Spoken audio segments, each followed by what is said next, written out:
नमस्कार, यो एभिन्यूज खबरको संकेत हो। तपाईँ अहिले एभिन्यूज@2 मा हुनुहुन्छ। म प्रभा थापा। प्रारम्भमा मूल खबर। रौतहटमा थप 2 जनामा कोरोना संक्रमण पुष्टि। संक्रमित दुवै भारतबाट चोर बाटो हुँदै घर फर्केका पुरुष।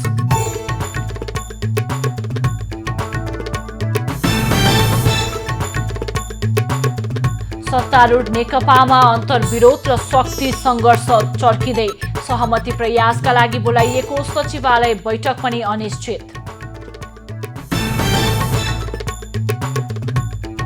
28 जना संक्रमित भेटिएको। उदयपुरको भुल्केका बासिन्दा सरकारसँग आक्रोशित। तत्काल स्वाब परीक्षण गर्न माग। परीक्षण गरिदिएदेखि हामी चाहिँ अलिकति सान्त्वना हुन्थ्यो। लकडाउनका कारण पर्यटन क्षेत्रमा सबैभन्दा धेरै असर। होटल व्यवसायमा पनि अरबौंको नोक्सानी।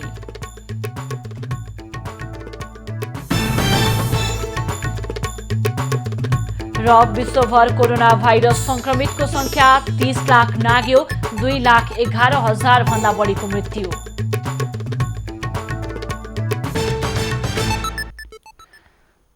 अब खबरको सिलसिला प्रारम्भ गरौं। रौतहटमा 2 जनामा कोरोना पुष्टि सम्बन्धी प्रसंगबाट। रौतहटमा थप 2 जनामा कोरोना संक्रमण भेटिएको छ। यो सँगै नेपालमा कोरोना संक्रमित हुनेको संख्या 54 पुगेको छ। वृन्दावन नगरपालिका 9 भुसाहा र देवाही गुनाही नगरपालिका 1 का पुरुषमा कोरोना संक्रमण पुष्टि भएको छ। भारतको कलकत्ताबाट आएर रौतहटको चन्द्रपुर स्थित क्वारेन्टिनमा 14 दिन बसेर घर फर्किएका भुसाहाका 25 वर्षीय पुरुषको स्वाब परीक्षणको नतिजा पोजिटिभ आएको हो। आरडीटी र जनकपुरबाट आएको प्रादेशिक टोलीले गरेको परीक्षणमा नतिजा नेगेटिभ देखिएपछि उनी घरमै बस्दै आएका थिए। तर केन्द्रीय प्रयोगशाला टेकुको परीक्षण नतिजाले उनलाई पोजिटिभ देखाएको हो। यसैगरी देवाही गुनाही 1 का 1 पुरुषमा पनि संक्रमण पुष्टि भएको जिल्ला स्वास्थ्य कार्यालय रौतहटले जनाएको छ। संक्रमित 35 वर्षीय पुरुष हाल क्वारेन्टिनमै रहेका छन्। उनको स्वाब परीक्षणको नतिजा पोजिटिभ पछि थप सतर्कता बढाइएको छ। नतिजा पोजिटिभ देखिएका भुसाहाका व्यक्तिको खोजी कार्य सुरु भएको छ। क्वारेन्टिनबाट घर फर्किएपछि नतिजा पोजिटिभ आएकाले स्थिति त्रासपूर्ण बनेको छ। काठमाडौँबाट गएको चिकित्सकको टोलीले वैशाख 12 र 13 गते रौतहटको 8 क्वारेन्टिनबाट 7 महिला सहित 83 जनाको स्वाबको नमुना परीक्षणको लागि टेकु लगेको थियो। संक्रमित दुवैजना लकडाउन कार्यान्वयन भएपछि चोर बाटो हुँदै भारतबाट नेपाल छिरेको बताइएको छ। सोही स्वाब मध्ये 2 को नतिजा पोजिटिभ भेटिएको हो। यसअघि रौतहटको स्नात नगरपालिकामा भेटिएका 1 संक्रमित ठीक भएर वीरगञ्जबाट घर फर्किसकेका छन्। उदयपुरको भुल्केका बासिन्दाले आफूहरूको स्वास्थ्य परीक्षण छिटोभन्दा छिटो गर्न माग गरेका छन्। लामो समय सुरक्षा घेरामा बस्नु परेको उनीहरू परीक्षण नभएपछि आक्रोशित भएका हुन्। दर्शकहरू, यो मेरो पछाडि ब्याकग्राउन्डमा रहेको मुस्लिम समुदायको जो बस्ती रहेको छ, प्रभावित क्षेत्र रहेको छ भने यो त्यस आसपासको एरियाको क्षेत्र रहेको छ। यो सिल गरिरहेको बस्तीको आसपासको जनजीवन कस्तो अवस्थामा चलिरहेको छ र त्यो जनजीवन के चाहन्छ, यो विषय बुझ्न हामी यहाँ आएका छौँ। उदयपुरको भुल्केमा ठूलो संख्यामा कोरोना पोजिटिभ भेटिएपछि स्थानीय प्रशासनले त्यस क्षेत्रमा सतर्कता बढाएको छ। तर गत वैशाख 5 गतेदेखि लकडाउनमाथि थप सुरक्षा घेरामा बस्नु परेका उनीहरूले संक्रमित परिवारको पुनः परीक्षण र पुरै गाउँमा कम्तीमा परिवारको 1 जनाको भए पनि स्वाब नमुना सङ्कलन गरी परीक्षण गर्न सरकारसँग माग गरेका छन्। अस्ति चेक गरिएका परिवारहरूलाई चाहिँ फेरि जसलाई चाहिँ संक्रमित देखिएको छ त्यसको परिवारलाई पुनः चेक गरेर र त्यहाँ हामीलाई पनि एकदम सकभर सबैलाई नभए पनि घरको 1 जनालाई चाहिँ अनिवार्य रूपले चाहिँ परीक्षण गरिदिएदेखि हामी चाहिँ अलिकति सान्त्वना हुन्थ्यो। 28 जना संक्रमित भएको गाउँमा 300 घरका मानिस ढुक्कले निधाउन सकेका छैनन्। हिन्दू मुसलमान समुदायका सबै मानिसहरू भाइचाराका साथ बसोबास गर्नुका साथै व्यवहार गर्दै आएका थिए। त्यसै हिसाबले पनि त्यहाँका अन्य समुदायमा पनि भाइरस सरेको हुन सक्ने आशंका गरिएको छ। परीक्षण नभएकाले कतै भित्रभित्रै संक्रमण फैलिरहेको छ कि भन्ने चिन्ता उनीहरूमा छ। संक्रमित व्यक्तिहरू भेटिएको बस्तीसँगै जोडिएकाले उनीहरूमा सबैभन्दा बढी चिन्ता रहेको छ। लकडाउन र सुरक्षा घेरालाई पूर्ण पालना गरी गाउँलेहरू बसेर सरकारलाई सहयोग गरे पनि सरकारले सही ढङ्गले काम अगाडि नबढाएकोमा उनीहरूको गुनासो छ कि सरकारले कोरोना रोगको उद्गम स्थल अथवा कोरोना रोगको चाहिँ केन्द्रबिन्दु भेटिसकेपछि त्यो वरिपरिको क्षेत्र, त्यो वरिपरिको समुदाय, त्यो वरिपरिको चाहिँ कम्तीमा समस्याका बारेमा सरकार चनाखो हुनुपर्थ्यो। त्यो हामीले भएको पाइरहेका छैनौँ। सुरुदेखि नै संक्रमित स्थानलाई प्रशासनले सिल गरेर जारी राखेकोले जनजीवन ठप्प भएको छ। अब धेरै कुचिएर बस्न नसक्ने भन्दै उनीहरूले स्वास्थ्य परीक्षण गरेर स्वास्थ्य अवस्थाबारे यथार्थ जानकारी दिन माग गरेका छन्।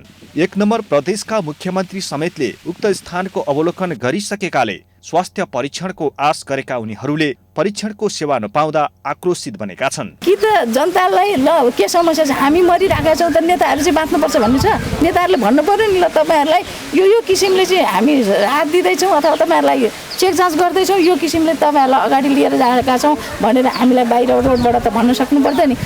यो 2-4 दिनभित्र हाम्रो यो भएन भनेदेखि चाहिँ हामी लकडाउन सिल सबै तोड्छौँ।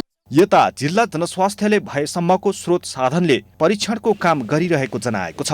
पहिलो चरणमा विशेष संक्रमित र आशंका गरिएका ठाउँका व्यक्तिहरूको परीक्षण गरिएको र अब भुल्केका संक्रमित आसपासका बासिन्दाहरूको परीक्षणको तयारी भइरहेको जनस्वास्थ्य कार्यालयको तयारी रहेको बुझिएको छ। सिडिओ साहब जिल्ला प्रमुखको अध्यक्षतामाको समिति छ, जो समितिमा बसेर हामी यसलाई हामी निर्णय लान्छौँ र त्यसपछि हामी त्यहाँको बस्ती र त्यहाँ भएको अस्तिको सङ्क्रमितको परिवार, छुटेका परिवारहरू, तिनीहरूको चाहिँ नामावली सङ्कलन गर्ने काम सकिसकेको हुनाले हामी त्यो क्षेत्रमा अनि हामी जाने योजनामा छौँ।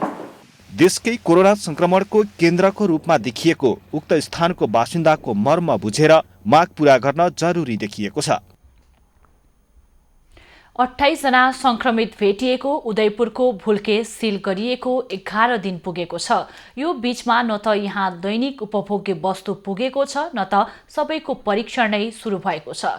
दुवै काम अघि नबढ्दा स्थानीयमा आक्रोश चुलिएको छ।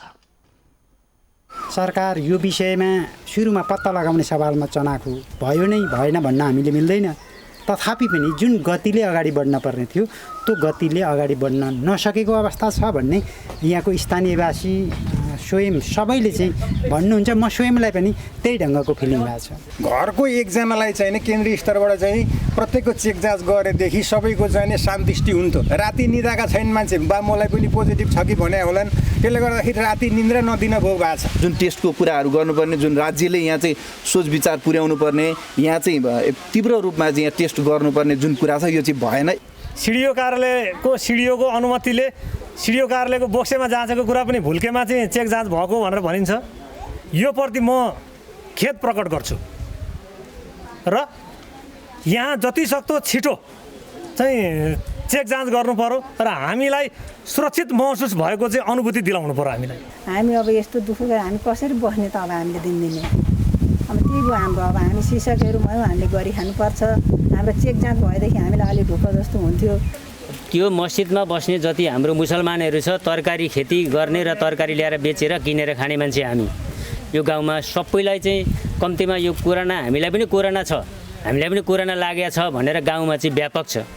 हामीले यसको विषयमा चाहिँ चेक जाँच गर्नको लागि अब प्रयास गऱ्यौँ, अब हामीसँग अहिलेसम्म हुन सकेको छैन। यो एकदम यो जुन अस्ति मुस्लिमहरूलाई चाहिँ चेक गरिएको छ, उनीहरूको बाँकी रहेको परिवारलाई फेरि पुनः परीक्षण गरी उनीहरूमा छ छैन त्यो पनि जानकारी गराउने र अरू प्रत्येक यहाँको चाहिँ स्थानीय बासिन्दालाई चाहिँ चेक गर्नुपर्छ।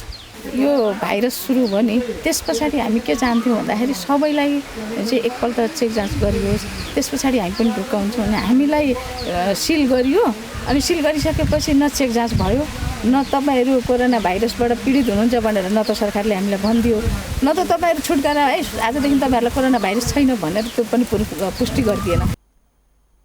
आजका लागि बोलाइएको सत्तारूढ नेकपाको सचिवालय बैठक अनिश्चित भएको छ। प्रधानमन्त्री एवं नेकपा अध्यक्ष केपी ओली र वरिष्ठ नेता माधव नेपाल पक्षबीच हिजो आज बैठक बोलाउने सहमति भएको थियो, तर अहिलेसम्म सचिवालय बैठकको समय तय हुन सकेको छैन। केही विषयमा समझदारी बनाउन दुवै पक्षले प्रयास जारी राखेकाले सचिवालय बैठक टुङ्गो लाग्न नसकेको हो। सहमति प्रयासका लागि आज बालुवाटारमा नेकपा अध्यक्ष एवं प्रधानमन्त्री केपी ओली र अर्का अध्यक्ष पुष्पकमल दाहाल बीच छलफल भएको छ। नेकपा नेताहरू बीच वरिष्ठ नेता माधव नेपालको निवासमा सोमबार भएको बैठकले पछिल्ला विवादबारे सचिवालय बैठकमा छलफल गर्ने सहमति गरेको थियो। शीर्ष नेताहरू बीच स्थायी कमिटिका बैठक तत्कालै बोलाउने सहमति भएको छ। नेपाल पक्षका नेताहरूले अहिले उठेका सबै विषय बैठक मार्फत हल गर्ने प्रयास नभए गम्भीर परिणाम भोग्नुपर्ने चेतावनी दिँदै आएका छन्। सरकारले एकलौटी रूपमा अध्यादेश ल्याएपछि सत्तारूढ नेकपामा अन्तर्विरोध र शक्ति सङ्घर्ष तीव्र बन्दै गएको छ। विवादास्पद अध्यादेश सम्बन्धमा चौतर्फी दबाव झेलेका प्रधानमन्त्री ओली पछिल्लो समय नेता नेपाललाई फकाउने प्रयासमा छन्। कोरोना भाइरस पछिको अर्थतन्त्रका विषयमा प्रमुख प्रतिपक्षी दल नेपाली कांग्रेसले आज अर्थविदसँग छलफल गर्दैछ। पार्टी कार्यालय सानेपा ललितपुरमा दिउँसो 2 बजेपछि कांग्रेसले छलफल आयोजना गरेको हो। सो क्रममा कोरोना संकट पछिका अर्थतन्त्रको बाटो र वर्तमान सरकारले लिनुपर्ने रणनीति तथा कार्यनीतिका बारेमा छलफल हुने कांग्रेस नेताहरूले बताएका छन्। बैठकमा पूर्व अर्थमन्त्रीहरू समेत सहभागी हुनेछन्। बैठकका लागि योजना आयोगका पूर्व उपाध्यक्षहरू डाक्टर शंकर शर्मा, डाक्टर स्वर्णिम वाग्ले, डाक्टर गोविन्द पोखरेल र डाक्टर जगदीश चन्द्र पोखरेल लगायतलाई बोलाइएको छ। प्रहरीले उपत्यकामा लकडाउनमा थप कडाई गर्न थालेको छ। कोरोना भाइरसको संक्रमण रोकथाम तथा नियन्त्रणका लागि 1 महिनादेखि लामो समयदेखि लकडाउन लागू गरिए पनि उल्लङ्घन गर्ने क्रम बढेपछि प्रहरीले थप सक्रियता देखाउन थालेको हो। सोही क्रममा आज बिहान मात्रै उपत्यकाका विभिन्न स्थानबाट लकडाउन उल्लङ्घन गर्ने 1111 जनालाई प्रहरीले नियन्त्रणमा लिएको छ। तीमध्ये 831 पुरुष र 280 महिला रहेका छन्। प्रहरीले सवारी पास नलिई सञ्चालन गरिएका 98 वटा सवारी साधन सहित मानिस पनि नियन्त्रणमा लिएको जनाएको छ। नियन्त्रणमा लिएकालाई 3 घण्टासम्म राखेर प्रहरीले घर पठाउने गरेको छ। अत्यावश्यक सवारी बाहेक काठमाडौँ भित्रन पनि रोक लगाइएको छ। लकडाउन खुकुलो भएको गुनासो बढेपछि गृह मन्त्रालयले सोमबार सुरक्षा निकाय र 77 वटै जिल्लाका प्रशासन कार्यालयलाई परिपत्र गर्दै पास बिनाका सवारी आवत जावतमा पूर्ण रूप रोक लगाउन निर्देशन दिएको थियो। सरकारले चैत 11 गतेदेखि लागू गरेको लकडाउन आज 36औं दिनमा पुगेको छ। पछिल्लो पटक लकडाउन वैशाख 25 गतेसम्मका लागि थप गरिएको छ। देशमा लकडाउन लागू गरिएको 1 महिनाभन्दा बढी भइसकेको छ। यसले मानवीय क्षति हुनबाट देशलाई जोगाएको छ, तर अर्थतन्त्रमा भने इतिहासमै सबैभन्दा ठूलो असर पारेको छ। देशका सबै क्षेत्रहरू ठप्प छन्। सबैभन्दा ठूलो असर पर्यटन क्षेत्रमा परेको छ। देशभर सञ्चालनमा रहेका होटलहरू पनि पूर्ण रूपमा बन्द छन्।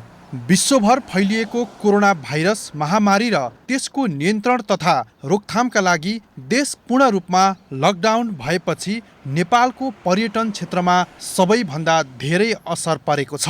पर्यटन क्षेत्रभित्र पनि होटल व्यवसायमा सबैभन्दा धेरै नोक्सानी भएको छ। नेपालमा रहेका तारे होटल, रिसोर्ट, होमस्टे लगायत अन्य होटलहरू पूर्ण रूपमा बन्द भएको छ। यसबाट होटल व्यवसायमा अर्बौंको नोक्सानी मात्र भएको छैन, ठूलो संख्यामा बेरोजगारी बढ्ने खतरा समेत बढेको छ। खास गरी तारे होटल, होमस्टे एवं रिसोर्टहरूका ग्राहक पर्यटन हुन्। तर देश लकडाउनमा भएपछि सबै उडानहरू स्थगित भएको र मानिसहरूको आवागमन ठप्प भएपछि होटल व्यवसायमा अर्बौंको नोक्सानी भएको छ। नेपालमा 15 भन्दा बढी 5 तारे होटल, 8वटा 4 तारे होटल, 37वटा 3 तारे होटल, 43वटा 2 तारे, 33 भन्दा बढी 1 तारे होटल सञ्चालनमा रहेका छन्। यसबाहेक देशभर 250 भन्दा बढी होमस्टे सञ्चालनमा छन् भने पर्यटक स्तरका होटलहरू 1100 भन्दा बढी सञ्चालनमा छन्। यी सबै होटलहरू अहिले बन्द रहेका छन्, जसका कारण होटल क्षेत्रमा अर्बौं रुपैयाँ नोक्सानी भएको छ। नेपालको होटल क्षेत्रमा बैंकहरूले समेत कर्जा लगानी गरेका छन्। व्यवसाय नै ठप्प भएपछि बैंकको किस्ता भुक्तानी गर्न समेत होटल व्यवसायीहरूलाई समस्या पर्ने देखिन्छ। होटलको अकुपेन्सी रेट शून्य अवस्थामा आउँदा पनि अहिलेसम्म होटल क्षेत्रको क्षतिको लागि सरकारले कुनै पनि प्याकेज ल्याएको छैन। होटल व्यवसायीहरूले छोटो समयमा देखिएको यो सङ्कटले अर्को 2 वर्षसम्म असर पार्न सक्ने बताउँदै आएका छन्। देश लकडाउनका कारण ठप्प बनेपछि नेपालको अर्थतन्त्र नै चौपट भएको छ। नेपालमा चिनिया, भारतीय एवं युरोपियन पर्यटकहरू सबैभन्दा धेरै आउने गरेका छन्। कोरोना भाइरस महामारीका कारण सरकारले घोषणा गरेको पर्यटन वर्ष 2020 पनि स्थगित भइसकेको छ। पर्यटन वर्षमा धेरै पर्यटक ल्याउन ठूलो लगानी गरेका होटल व्यवसायीहरू होटल बन्द गरेर बस्नु परेपछि अझ बढी समस्यामा छन्। सरकारले होटल क्षेत्रका लागि उचित समयमै उचित राहत दिन नसके खर्बौं रुपैयाँ लगानी भएको होटल क्षेत्र बन्द हुने मात्र नभई नेपालको पर्यटन क्षेत्र नै बन्द हुने अवस्थामा पुग्नेछ। यसबाट देशले खर्बौं आम्दानी गुमाउने मात्र नभई लाखौं नागरिकको रोजगार समेत गुम्नेछ।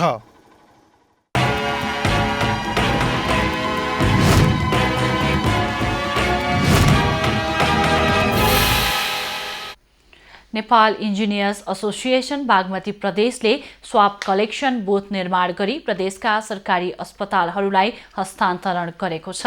एसोसिएसनले निर्माण गरेका स्वाब कलेक्सन बुथ आज विभिन्न 6वटा अस्पताललाई हस्तान्तरण गरेको हो।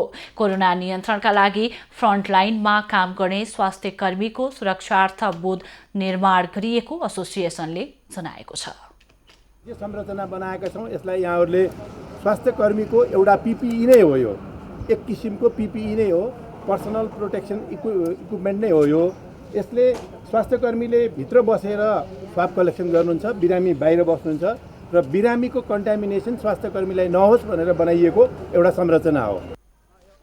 एसोसिएसनले मंगलबार दोलखाको चरीकोट, सिन्धुपाल्चोकको मेलम्ची र बाह्रविसे, काभ्रेको पाँचखाल, नुवाकोटको खरानीटार र थादिङ बेसीका लागि कलेक्सन बुथहरू पठाएको हो।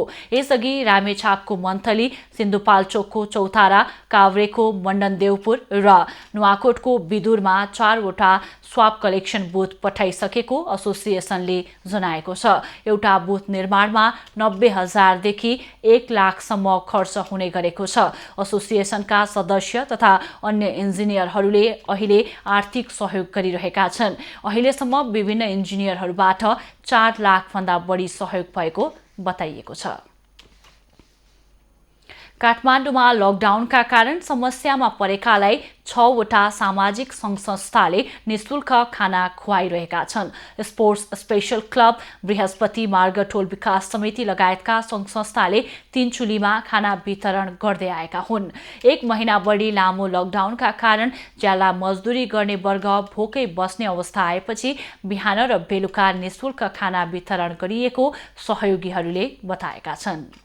होइन, यो चाहिँ नि अब अहिले यो राष्ट्रिय मात्रै नभएर अन्तर्राष्ट्रिय नै यो महामारी भएको कारणले गर्दा चाहिँ नि सरकारले मात्रै यो सबै कुरा ह्यान्डलिङ गर्न नसक्ने भएको हुनाले हामी पनि अब एउटा स्थानीय उसमा चाहिँ एउटा क्लबको थ्रुबाट चाहिँ समाजसेवा गर्नको लागि चाहिँ हामी दर्ता भएको कारणले गर्दा चाहिँ हामी सबैजना मिलेर गरौँ न त। यो विषम परिस्थितिमा चाहिँ नि अब खाना नपाउनेहरूलाई चाहिँ खाना बाँड्न पाउँदा एक किसिमको चाहिँ यो पनि सामाजिक कार्य हुन्छ भनेर हामीले सुरु गरेका छौँ। सरकारले राहत दिने भने पनि खाद्यान्न नपाएका विपन्नहरू निःशुल्क भोजन उपलब्ध भएपछि भोकै बस्नुपर्ने समस्याबाट मुक्त भएका छन्।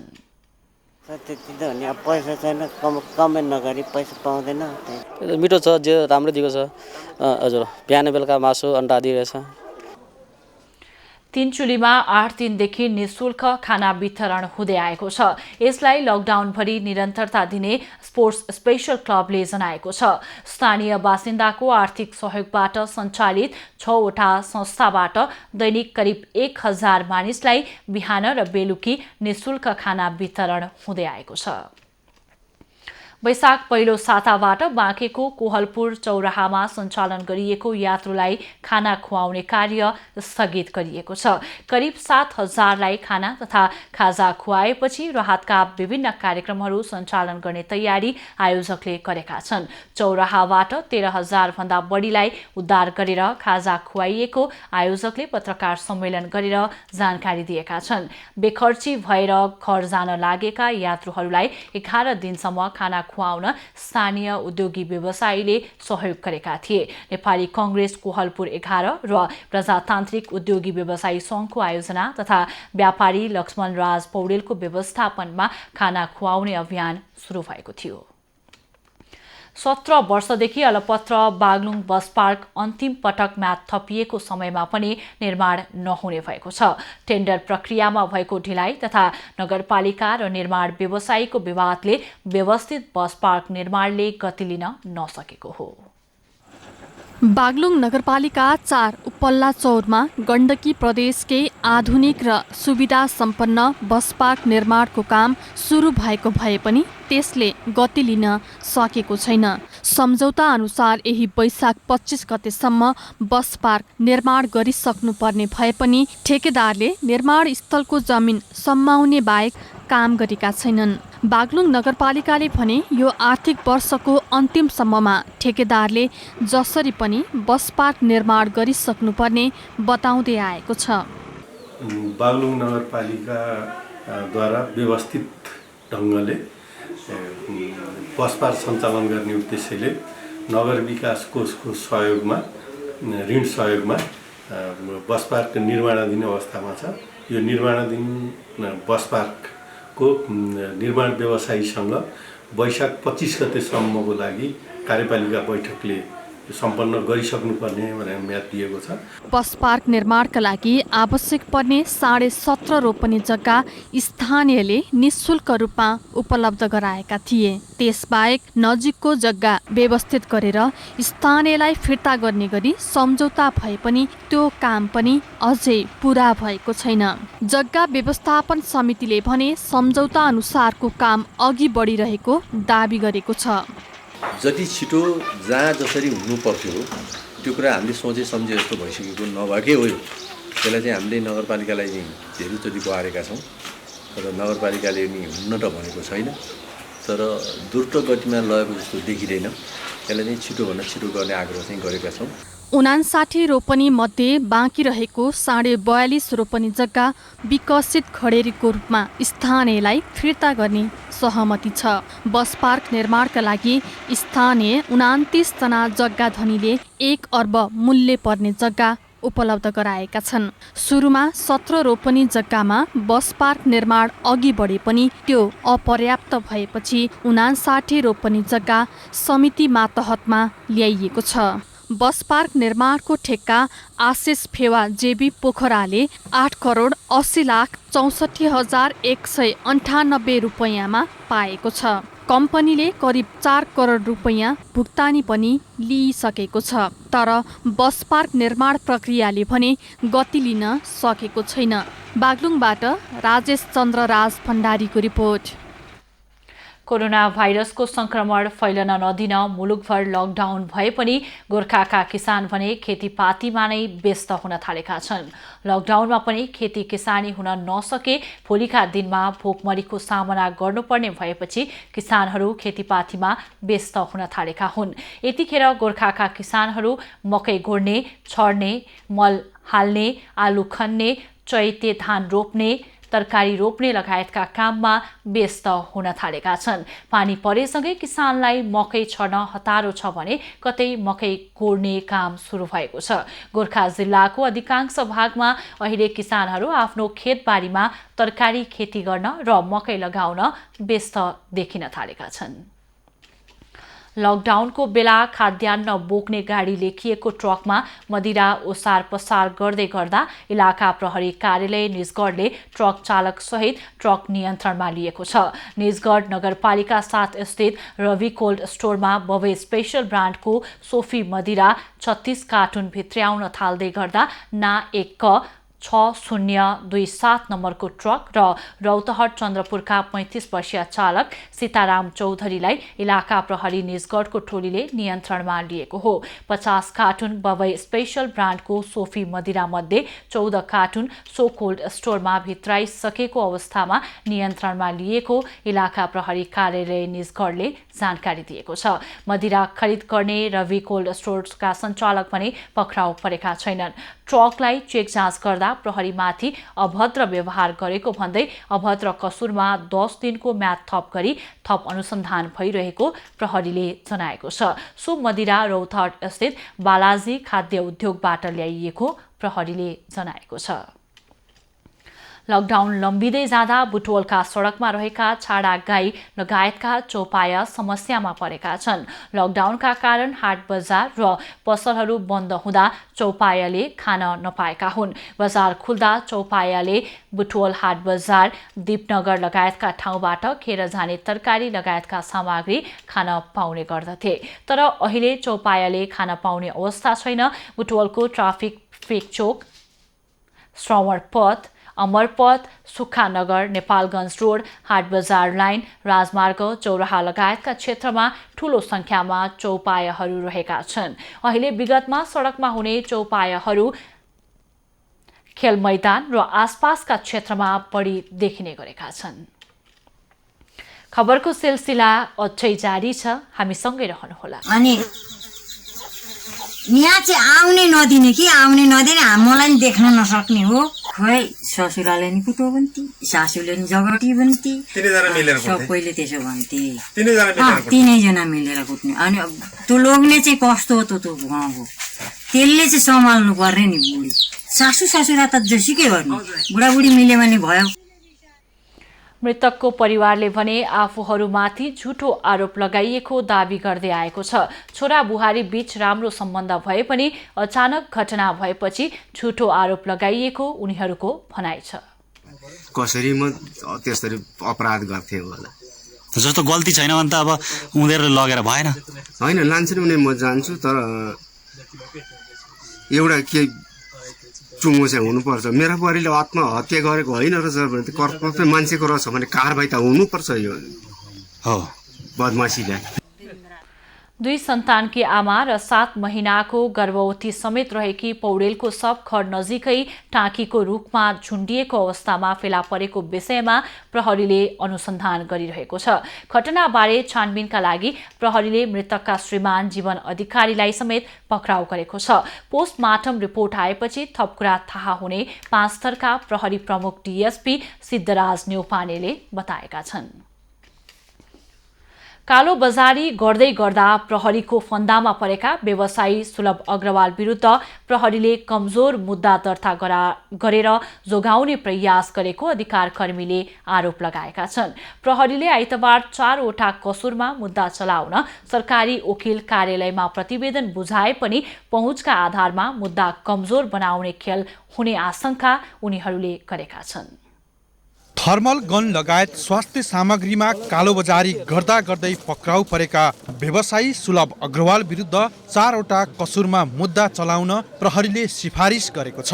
चैत 25 गते 67 थान थर्मल गन सहित नक्सलबाट पक्राउ परेका अग्रवाल विरुद्ध महानगरीय प्रहरी परिसर काठमाडौँले कालोबजारी, अवैध भण्डारण तथा नाफाखोरी र कृत्रिम अभाव सिर्जना र सामाजिक पदको दुरुपयोग गरेका 4 वटा कसुरमा मुद्दा चलाउन भन्दै सरकारी वकिल कार्यालयमा आइतबार फाइल बुझाएको हो। तर अझै पनि मुद्दा कमजोर बनाउने चलखेल हुन सक्ने आशंका उपभोक्ता अधिकार कर्मीको छ।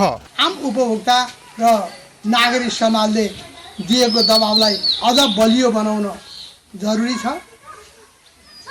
कालो बजार ऐन तथा केही सामाजिक अपराध ऐन, कालो बजार तथा केही सामाजिक अपराध ऐन अनुसार काठमाडौँका प्रमुख जिल्लाधिकारीज्यूले यस मुद्दामा कुनै पनि दबाव र प्रभाव नपरिकन प्रहरीले प्रस्तुत गरेको प्रतिवेदनको आधारमा, अनुसन्धानको आधारमा, प्रमाणका आधारमा हदैसम्मको कारबाही गर्न, अर्थात् 1 वर्षसम्म जेल सजाय गर्न पछि पर्नु हुँदैन। कालोबजारी तथा केही अन्य सामाजिक अपराध सजाय ऐन 2032 को दफा 2 क, दफा 3(1), दफा 5 र मुलुकी फौजदारी सजाय निर्धारण तथा कार्यान्वयन ऐन 2074 को एउटा दफा गरी 4 वटा कसुरमा मुद्दा चलाउने तयारी छ। सोही अनुसार मुद्दा चलाइयो भने 15,78,000 रुपैयाँ बिगो र 3 वर्ष कैद हुने व्यवस्था छ। सार्वजनिक पद धारण गरेको अवस्थामा अपराध भएमा थप 1.5 सजाय हुने व्यवस्था छ। आरोपितलाई 1 वर्षसम्म कैद र 10 लाख रुपैयाँसम्म जरिवाना समेत हुने उल्लेख छ। अधिकार कर्मी भने पहुँचका आधारमा सामान्य धरौटीमा रिहा गर्ने खेल अझै हुन सक्ने बताउँछन्। सरकारले जे जस्तो कानुनी कारबाही गर्नुपर्ने हो गरेर समाजलाई र व्यावसायिक क्षेत्रलाई निष्कलङ्क बनाउने काममा लाग्नुपर्दछ। यो हाम्रो माग हो र सरकारको पनि यो दायित्व पनि हो। त्यसैले राष्ट्रिय उपभोक्ता मञ्चको तर्फबाट हामी के माग गर्दछौँ भने यो अपराधमा संलग्न व्यक्तिलाई हदैसम्मको कारबाही होस् भन्ने हामी पुनः माग पनि गर्दछौँ। चैत 25 गते सुभाष अग्रवालका नाममा अवैध कारोबार गर्दै आएका उनलाई पक्राउ गर्न प्रहरीले आफै व्यापारी बनेर मोलमोलाई गरेको थियो। प्रहरीका अनुसार 3,000 मा खरिद गरेको थर्मल गन नेपालमा 15 देखि 20,000 रुपैयाँसम्म लिएर उनले बिक्री गर्दै आएका थिए। प्रहरी आफै ग्राहक बनेर अग्रवालसँग थर्मल गन किन्न गएको थियो। त्यस क्रममा उनी नक्सालबाट पक्राउ परेका थिए। उनी हाल महानगरीय प्रहरी विरुद्ध दरबार मार्गको हिरासतमा छन्। व्यापारी अग्रवाल माथिको मुद्दा कमजोर बनाउन उद्योग सम्बद्ध व्यापारी उद्योग वाणिज्य महासंघ र CNI का उच्च पदाधिकारी नै लाग्दै आएका छन्। महोत्तरीमा राहतमा अखाद्य पदार्थ बाँड्ने जनप्रतिनिधिलाई कारवाही गर्न स्थानीय तहले आनाकानी गरेको छ। राहत स्वरूप वितरण गरिएको तेल हालेर पकाएको तरकारी खाँदा दर्जनौं बिरामी परेपछि सो बिक्री गर्नेहरू कारवाहीको दायरामा आएका छैनन्। महोत्तरीको गौशालामा राहत स्वरूप अखाद्य तेल वितरण गर्ने जनप्रतिनिधि र पसलेलाई अझै कारबाही हुन सकेको छैन। अखाद्य तेलका कारण गौशाला नगरपालिका 4 का 2 दर्जन भन्दा बढी महिला बालबालिका बिरामी परे पनि प्रशासनले दोषीलाई कारबाहीमा चासो नदेखाएको हो। अस्वस्थकर राहत वितरण गर्नेलाई कारबाही नभएको भन्दै पीडित परिवारले दुःख व्यक्त गरेका छन्। सरकार तो प्याज में कचरी बनेली, कचरी 100 प्राणी खैले 100 प्राणी को हाल में गर्जियन के पेट मुँह चल, बेटा के पेट फूल गेले, हाम्रो पेट में दर्द भेले। गौशाला नगरपालिका 4 का वडाध्यक्ष रामबाबु शाह र उमेश किराना पसल गौशालाका सञ्चालक सन्तोष कुमार शाहलाई कारबाही गर्नुपर्ने उनीहरूको माग छ। नगरपालिकाले भने अखाद्य तेल बाँडिएको वडाध्यक्ष र विक्रेतासँग स्पष्टीकरण सोधिएको जनाएको छ। तेलको नमुना परीक्षणका लागि पठाएकाले त्यसको रिपोर्ट आएपछि थप कारबाही अघि बढ्ने नगरपालिकाले जनाएको छ। हाम्रो यो राहत अनुगमन समितिको बैठक पनि बसेको थियो। त्यो बैठकले 4वटा निर्णय गरेको छ। एउटा चाहिँ त्यो रिप्लेस गर्ने, त्यो जो गुनासो आएको तेल छ त्यो प्याकेट रिप्लेस गरेर राम्रो तेल दिने, त्यो हामीले गरिसकेका छौँ। त्यसपछि हामीले दुवै खाले सोयाबिन ओइल र पाम ओलिभ ओइल दुवैलाई चाहिँ हामीले यो जनकपुरको खाद्य प्रविधि तथा गुण नियन्त्रण कार्यालयमा पठाउँदैछौँ। अहिले यो आज पुग्छ, त्यो परीक्षण भएर पनि आउँछ। त्यसबाट पनि यसको अखाद्य पदार्थ मिसावट भएको नभएको पनि पुष्टि हुन्छ। राहतमा बाँडिएको तेलमा समस्या देखिएपछि त्यो फिर्ता गरेर अर्को तेल नगरपालिकाले गौशाला 4 मा पठाएको छ। सो तेल खाएपछि वैशाख 12 गते ओडाका अधिकांशलाई पेट दुख्ने र पखाला लाग्ने समस्या देखिएको थियो। गौशाला नगरपालिकाले ओडा नम्बर 4 मा 680 घर परिवारलाई करिब 4 लाख रुपैयाँको राहत वितरण गरेको थियो। महोत्तरीबाट कमलेश मण्डलको रिपोर्ट। मुस्लिम समुदायको रमजान पर्व यसपालि मस्जिदमा भिडभाड नगरी घरभित्रै मनाइँदैछ। कोरोना संक्रमणको त्रासका कारण बाँकेका मुस्लिमहरूले भने शनिबारदेखि घरमै नमाज पढेर यो पर्व मनाइरहेका छन्। बाँकीमा रमजानको क्रममा हुने पारिवारिक भेटघाट पनि सामाजिक दूरी कायम गर्दै हुने गरेको छ। शनिबारदेखि सुरु भएको 1 महिना लामो रमजान पर्व अन्तर्गत नमाज पनि मुस्लिम संघ संस्थाको आह्वानमा घरमै पढ्ने गरिएको छ। अशहदु अन्ना मुहम्मदर रसुलुल्लाह। पर्सा र उदयपुरमा मस्जिदसँग सम्बन्धित कोरोना भाइरसको संक्रमणको संख्या बढेपछि बाँकेका मस्जिदहरूमा पनि सतर्कता बढाइएको छ। संक्रमण रोक्न लकडाउनको अवस्था रहेकाले मुस्लिम धर्मगुरुहरूले रमजानमा घरमै बसेर नमाज पढ्ने सन्देश दिएका छन्। हरेक शुक्रबार साना साना बालबालिकाहरू नमाज पढ्न मस्जिदमै जाने चलन छ। तर लकडाउनको अवस्थालाई मध्यनजर गर्दै अहिले त्यसमा पनि रोक लगाइएको छ। सरकारको नीति र आदेशको पालना गर्दै बाँकेका मुस्लिमहरूले आफू र समाज बचाउनकै लागि धार्मिक परम्परालाई निरन्तरता दिएका छन्। स्थितिमा जुन समाज र देशको लागि यो अप्ठ्यारो बेला आएछ, कोरोना महामारीको यस्तो बेलामा हामीहरूले निर्णय गरेर यो 5 वखतको जुन नमाज हुन्छ त्यो नमाज सबै नमाज आफ्नै आफ्नै घरमा पढ्ने। देशमा कोरोना भाइरसले महामारीको रूप लिएको अवस्थामा मुस्लिम समुदायले सरकारको आदेशलाई समर्थन दिँदै घरमै बसेर नमाज पढिरहेको जनप्रतिनिधिहरूले पनि बताएका छन्। लकडाउनसँगै नेपालगञ्जमा रहेका अधिकांश मस्जिद बन्द गरिएका छन्। रोगको कुनै जात र धर्म नहुने भन्दै बाँकेका मुस्लिमहरूले सरकारले लागू गरेको लकडाउन तथा सामाजिक दूरीका नियमहरू पर्वका बेला पनि पालना गर्न अपिल गरेका छन्। निर्देश दिएको छ कि सबै मुस्लिमहरू आफ्नो आफ्नो घरमा बसेर आफ्नो नमाज पढ्ने, आफ्नो इबादत गर्ने। अरू बाँकी 4-5 जना मस्जिदमा छन्, तिनीहरूलाई मस्जिदको हेरचाहको लागि, उहाँको देखभालको लागि शनिबारबाट रमजान महिना सुरु भएको हो। सो महिनामा मुस्लिमहरूले 30 दिन रोजा बस्ने गर्दछन्। निराहार बस्ने सो रोजाको समयमा मुस्लिमहरूले दैनिक 5 पटक नमाज पढ्नुका साथै शुक्रबारका दिन जुम्माको नमाज र हरेक राति तराहवीहको नमाज पढ्नु पर्दछ। सामान्य समयमा यी सबै नमाजहरू र रोजा अफ्तार कार्यक्रमहरू मस्जिदमा सामूहिक रूपमा गरिए पनि अहिले कोरोनाका कारण मस्जिदमा धार्मिक कार्यहरू बन्द गरिएको छ। बाँकेबाट खम्बपुनको रिपोर्ट। बागलुङका 2 जना कोरोना संक्रमित अस्पतालबाट डिस्चार्ज भएसँगै गण्डकी प्रदेश कोरोना भाइरस संक्रमित मुक्त भएको छ। बागलुङको 2 संक्रमित डिस्चार्ज भएसँगै प्रदेश संक्रमित मुक्त भएको हो। बागलुङका 2 जना कोरोना संक्रमित अस्पतालबाट डिस्चार्ज भएसँगै गण्डकी प्रदेश कोरोना भाइरस संक्रमित मुक्त भएको छ। धौलागिरी अस्पतालको आइसोलेसनमा संक्रमित 19 वर्षीय युवती 28 दिन र 65 वर्षीय महिला 21 दिनको उपचारपछि अहिले घरमै आराम गरिरहेका छन्। दुवैजना डिस्चार्ज गरिएपछि यति बेला गण्डकी प्रदेशमा कोरोना संक्रमित 1 जना पनि बिरामी छैनन्। कोरोना संक्रमण निको भएर घरमै आराम गरिरहेकी युवतीले रोग लाग्दैमा डराउन नहुने बताइन्। अस्पतालबाट डिस्चार्ज भएपछि खुसी देखिएकी उनले संक्रमण देखिए पनि उच्च मनोबलका साथ अस्पताल बसेको भन्दै अरूलाई पनि कोरोना संक्रमण देखिँदैमा हिम्मत नहार्न आग्रह गरिन्। सकुशल घर फर्केको छु। यो चाहिँ सामान्य हो, त्यस्तो डराउनु पर्ने केही छैन। आफ्नो आत्मबल बढाउने, तातपानीहरू प्रशस्त पिउने, आफ्नो स्वास्थ्य हुनको लागि चाहिँ गर्नुपर्ने कुराहरू चाहिँ राम्रोसँग गर्ने, त्यस्तो डराउनु पर्ने अप्ठ्यारो पर्ने चाहिँ केही छैन। सापकोटाका बुबा आमा 18 वर्षदेखि बेल्जियममा बस्दै आएका छन्। बुबा आमा भेट्न गएकी उनी बेल्जियम गएर चैत 4 गते कतार एयरवेजको जहाजबाट नेपाल आएकी थिइन्। चैत 15 गते कोरोना भाइरस पोजिटिभ भएको पुष्टि भएको थियो। छोरीलाई कोरोना पुष्टि भएपछि सामाजिक रूपमा विभिन्न समस्या भए पनि अहिले कोरोना नेगेटिभ भएसँगै गाउँको जनजीवन सामान्य बनेको बुबा ऋषिराम सापकोटाले बताए। खासै यो लाग्दैमा चाहिँ आत्तिनु पर्ने रहेनछ। आत्मबल बढाउनु पर्दो रहेछ।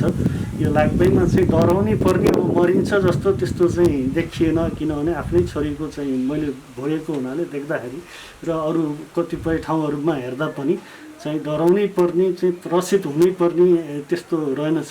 युवतीमा कोरोना संक्रमणको पुष्टि भएपछि सिङ्गो गाउने त्रसित भएको थियो। युवतीमा कोरोना संक्रमण भएपछि गाउँमा उत्पादित तरकारी तथा दूध बिक्री हुन सकेको थिएन। युवती निको भएर घर फर्किएसँगै गाउँको जनजीवन सामान्य बन्न थालेको र कोरोनाको त्रास घटेको स्थानीयहरू बताउँछन्।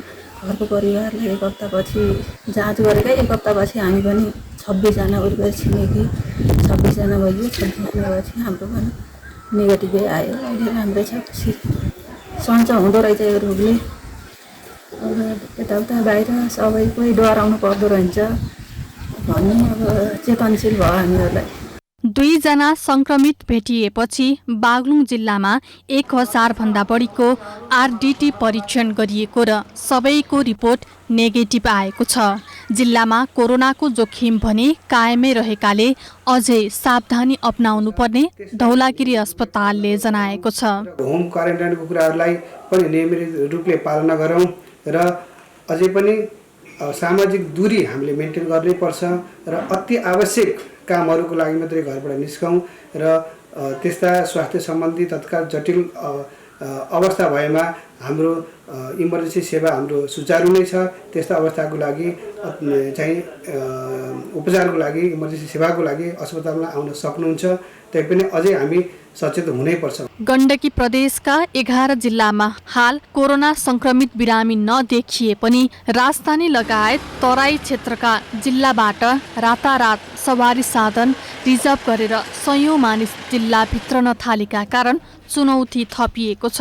भविष्यमा जुनसुकै बेलामा कोरोनाले महामारी रूप लिने हुँदा सतर्क रहनुपर्ने स्वास्थ्य कर्मीहरू बताउँछन्। बागलुङबाट राजेश चन्द्र राज भण्डारीको रिपोर्ट। खबरको सिलसिला अझै जारी छ, हामीसँगै रहनुहोला। हाल देशको पश्चिमी तथा पूर्वी भूभागका साथै मध्यका पहाडी भूभागमा सामान्य बदली भई 1-2 स्थानमा वर्षा भइरहेको छ। अपराह्नपछि देशभर सामान्य बदली रही धेरै स्थानहरूमा मेघगर्जन र चट्याङ तथा असिना र हावाहुरी सहित हल्कादेखि मध्यम वर्षाको सम्भावना रहेको जल तथा मौसम पूर्वानुमान महाशाखाले जनाएको छ। काठमाडौँ उपत्यकाको आजको अधिकतम तापक्रम 21 डिग्री सेल्सियस र न्यूनतम तापक्रम 14 डिग्री सेल्सियस रहने अनुमान गरिएको छ। आज सूर्योदय बिहान 5:27 भयो भने सूर्यास्त साँझ 6:36 हुनेछ। आज देशभरको मौसम कस्तो रहला त? हेरौं देशका विभिन्न स्थानको अनुमानित मौसमी अवस्था।